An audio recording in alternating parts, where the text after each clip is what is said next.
Paul is praying for a thorn in his side. Now, it's not a literal rose bush thorn. Some of us have had thorns or splinters in our fingers or in our bodies somewhere, and it's like, man, this little thorn, it's hurting me. But Paul was praying for this particular thorn in his side, he called it, and he said he pleaded with God. And here Paul, he pleaded, and I believe when he is pleading with God, he is begging God to the point of like divine wholeness he has reached. But still, God does not give him the answer that Paul wants. So what happens when you pray for yourself and you don't see the breakthrough?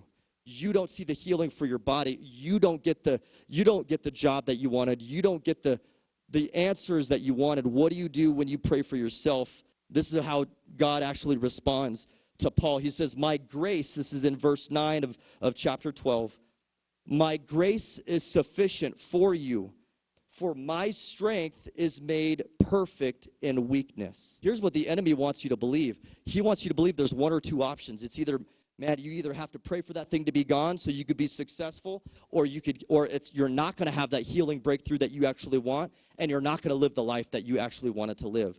And that's a lie from the enemy, because here's what God says. God says, even though you may have that, even though you may have that job position or that health diagnosis or whatever it may be, even though you may have that, I'm going to show you how powerful you could be when you put me, letting me flow through you.